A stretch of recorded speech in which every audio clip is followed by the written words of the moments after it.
Hey people. Welcome back to the channel. How you guys doing today? Hope you're keeping safe and I hope you're keeping to your new year resolution because we sure are. We started our exercise as we intended on the 4th. So yay us. And if you're an old subscriber, thank you for always coming back. And for the new ones, welcome to our channels. We are the Utilers, and thank you for stopping by. Don't forget to subscribe, like this video, and share. So as promised, we told you guys once we get our accommodation, we're going to update you guys on how to get your accommodation in place, especially what to consider. Yeah, especially for foreigners, what you need to do in order and the processes in getting accommodation. So today we're going to be telling you guys all about it. So stick with us while we tell you about getting accommodation in Poland. Okay guys, so the first thing you need to consider is budget. Okay, this is in no other terms, just money you're going to spend and you intend to spend for the apartment you're willing to rent. Okay, very important. Of course, there should be a threshold. Maybe you might get something cheaper, which would be cool, and then maybe you get something a bit more expensive. Maybe a budget range of 100 zloty, 50 zloty, that would be cool. But budget is the most important thing you need to consider. So guys, sorry about that. Zeph is just everywhere. And also the second thing you need to consider when looking for accommodation is location and proximity. By location, you already know where you want and where you're moving. So it's either you're moving because you want to be closer to work or to your friends or to social activities, or for like someone like Stevie, I think for him it would be more like maybe closer to where he could play basketball. And for if you're a family, you already know what you want, and if you're a single person, you know why you're moving. So proximity to the things you use usually and regular based stuff. So you also have to consider that also. Wisdom. Yes. So you don't end up spending so much. As TV, like if you guys know, we moved houses because we needed to be closer to work for Stevie and also to our friends and some other things. So yes, always put that in mind after your budget, location, and proximity to things where you want to get stuff, got that out. So next thing we're going to talk about after your location and your budget will be type of accommodation. Now, there are different types of accommodation here in Poland. So it's either you're renting a house, a flat, an apartment. And now when it comes to all that, as I think an apartment and a flat, they are usually either share with people or you just rent alone. So you also have to know the type of accommodation you're looking for if you want to rent a house. Meaning, if you want to rent a house, it's just a house with a garden and all that for yourself. An apartment building. And of course, bear in mind that a house will be more expensive. Because it's just you. It goes back to budget. Exactly. So you have to consider the type of accommodation you are looking for: a house, a flat, or an apartment. So after you've done that, then just one thing. Okay, she said something very important. It's also shared accommodation. So if that's a factor, of course that's not for a married couple, but if that's a factor, although we do have couples that we know of that share shared apartments, okay, but if that's a factor, then of course you need to put into consideration who you're going to be staying with. Exactly. So that's another thing you need to put into consideration when you're talking about budget, because you need to know who you're staying with. So it's very important. Okay, so after that, once you've considered or you've put into place your budget, your location, the type of accommodation you're looking for is now where you can find this type of accommodation. So the search engines you're going to use, who are you going to use, and so on and so forth. And this is where we will use, based on our experience, we used a couple of search engines of starting from Facebook, yes, down to Autodom, down to Gumtree. Well, we'll put a couple of them, the links down, what we used during our search, okay? And of course, we have searching via by who you know. People do come in as agents, okay? Some friends even know people who have rented who have apartments to rent, and of course you could also go through the agency, which we will talk about maybe, I think, a bit more, I think. Yeah, I think, okay, for us, like we at the mini DIY family, I will believe that anything that you can pay someone to do, it's also possible for you to do it yourself. So going through an agent means it will cost you more money. So we really advise you to just do it yourself. Go on the search engines and all that. Of course, if you can afford it. That's why budget is the first thing we considered. If you can afford it, you will it will save you the time for a time to go to start searching, going from one apartment to the other, because the agency will do this for you. They'll give you a list of apartments according to your specification and requirements, and then they'll tell you come see them, and then you go see them. Of course you will pay the agency for this, and that's a whole different ballgame. Okay, now if you're a foreigner, I don't know how to do it in most African countries or your own country, but for Nigeria, agency fee is usually like 10 to 15% of the total rent. But here in Poland, your agency fee is And you usually can between you 50. can and you can actually negotiate. Yeah, which exactly in Nigeria you can negotiate your agency fee with the agent, but here it's usually between 50 and 100% of your rent. So you have to bear that in mind before you use an agent when you are in Poland also. Now the next thing we're going to be talking about is once you get your accommodation, the type of contracts Oh that yes, very you are important. going to sign. Now, basically, there are two types of contracts here in Poland that we know of: the ordinary contract and the occasional contract. So, Stevie will just elaborate on that. Okay, so basically, from our experience, the first apartment we moved into before moving here to Warsaw, we signed what they call an occasional lease contract. And an occasional lease contract basically empowers the landlord. You sign a document that tells him that you have an alternative place in the event that you need to move out for one reason or the other. Okay, that there is an alternative place where you and your family will go stay in the event that you're evicted for one reason or the other. The ordinary contract, you don't sign the occasional. I think on the appendix, the extra document, you don't sign that.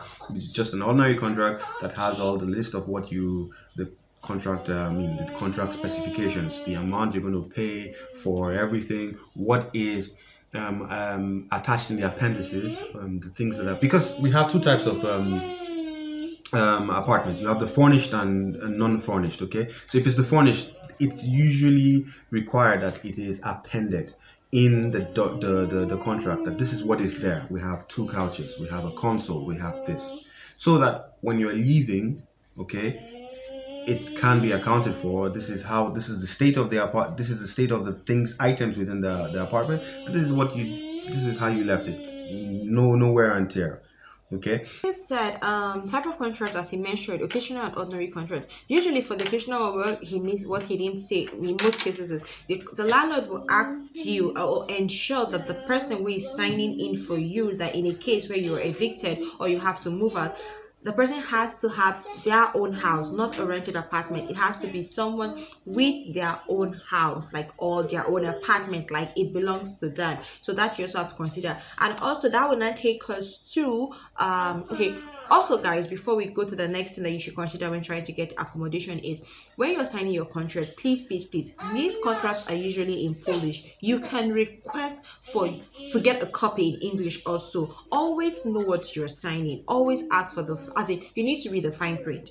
Know Yeah. what you are signing. Yeah. If the landlord cannot provide you a contract in English, kindly get someone that speaks Polish very well to go with you, so that the person reads out the contract and you know what exactly you're signing. You don't go sign out your life or your all. So you get to know what it is, as in the time frame you have if you have to move out, because a couple of people make such mistakes. They just sign the contract based on what the person said to them. Okay, so guys, usually most contracts now are bilingual, and you have one written in Polish and one written in English. However, it must be said that the one written in Polish supersedes the one in English, meaning that there are some clauses that might not be, the right interpretation might not be translated into English. So the one in Polish supersedes that one. So bear in mind that. And she did say something, and it's good for us to have an example. Okay, if you don't read the contract properly, okay, the stipulated time you need to give notice to your landlord is 1 month. But some contracts are written privately between the agreement between the landlord and the tenant. As tenancy agreements go, if they stipulate 2 months, for example, and you did not check this, it might cause you a problem when you're looking for the next available apartment. Don't forget that you might want to move for any good number of reasons. You found something better. At the point where you want to move and you think, oh, I just need to give my landlord 1 month's notice, you find out that you did not read the fine print and you were supposed to be given 2 months notice. This is an example that a colleague of ours has. He currently has, and he has to wait the particular. I mean, they have to wait a particular number of months before they can move. They can. Now, after that, after you've been told the type of contract you're going to be granted, now this leads us to the documents you present while signing your contract, your housing contract. Now, the documents are usually Basically an identification. Okay, that doesn't really matter where you're coming from, whatever citizenship you have, it doesn't matter, but that you can be identified in Poland. Which means that it's either your visa, your resident permit, your carta pobytu, your resident permit, or whatever document that proves that you have legal stay in Poland. It's very important. This is one of the first questions that a responsible landlord will ask you. In fact, if they don't ask you that question, then probably something is fishy about it. So yeah, so as I said, that's just all you need to produce to the landlord. That's the only documents you need to produce. Your identification. If any other document is being asked for, then nobody should ask you for your bank statement or work contract and all that. All they need is just a document to show that you have legal stay in Poland. Nobody even needs to know what nationality you are. Exactly. It's not required. But because this video is, we're making this video for foreigners moving to Poland, we'll advise also that before you sign any contract. Okay, sir. Time to go. Yeah. Okay, guys, and also before you sign your contract, please kindly ask your landlord if you can get what we call the zamudavania. I think we mentioned it in our last video, which was the reason why we couldn't get an apartment, because the landlord wasn't willing to grant me that, and because of some other clauses. So if you're a foreigner, you need this proof. It's like an agreement.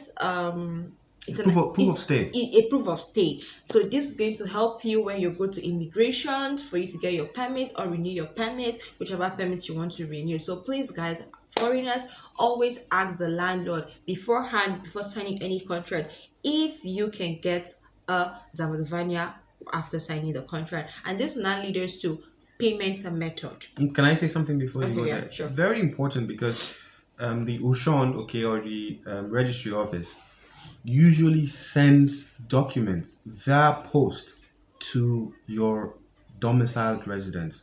Very important. Okay, if we moved from one location to this location, okay, if we've not done a zamudavania, all correspondence, if she or I require anything, will be sent to our former state, meaning that we need to always go back. In fact, we have things in our mailbox that belong to the former residents of this house. Yeah. Now, so far, the ones that we felt were important, we've called. There are others that are just the advertisements and so on and so forth. Maybe not necessary, but we need to call them to come pick it up. So just imagine that it was very important documents. It's something you need to put into consideration. So please always ask the landlord if they can grant you this, because you need that proof of stay when you have to do with immigration, and most government, or even opening a bank account in some banks, they'll ask you, they need to see your proof of stay to know that you're legally staying in Poland. Now that will lead us to the last thing, which is the payment method. Now, for most people, I think it's for most foreigners, especially if you're from Nigeria, because we're Nigerians, so we're going to speak based on the country we're from. We pay our rent yearly. We do? Yes, in Nigeria, you pay your rent yearly, meaning that if you've paid your rent in January, if you move into the apartment in January, it's till next year January you're going to pay. But I think in some African countries, which I just learned recently, I think in Kenya also, they pay monthly, so it's not new to them. But if you're from a country where you pay your rent yearly also, this might actually be a shock to you. But here in Poland, they pay monthly, and the payment method is actually funny. Before you move into the apartment, there is something they call a security deposit, which is also the same amount of the monthly rent you pay. So let's say your rent will cost maybe like 600 zloty a month.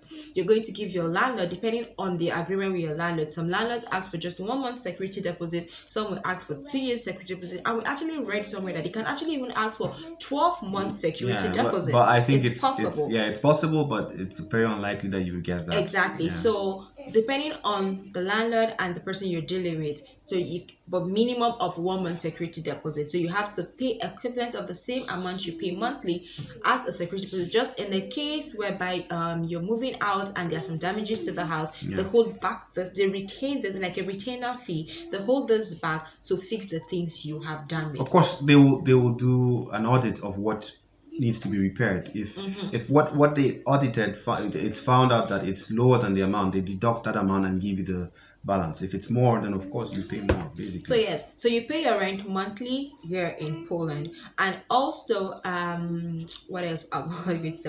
Yes, depending on your landlord also. Some people might want cash, but I will advise you don't deal with somebody that wants cash, because in that case the chances of you getting a Zamodovania is very slim. And secondly, meaning that the person isn't paying tax, and trust me, you don't want to go through all that. So always have a proper payment method. Maybe you pay via a bank account, so that you also have proof of payments. I think we did say something in a previous video of ours about this. I will put the description in the link. Exactly. Okay, Just you can just put the link up there so you get to know how our experience was when we are looking for a place. So guys, that is it from us. If there's any question or anything you need to know more about getting accommodation and the process of getting accommodation in Poland, please kindly let us know. And don't forget to like this video by clicking a thumbs up, like, share, and subscribe. Subscription is free.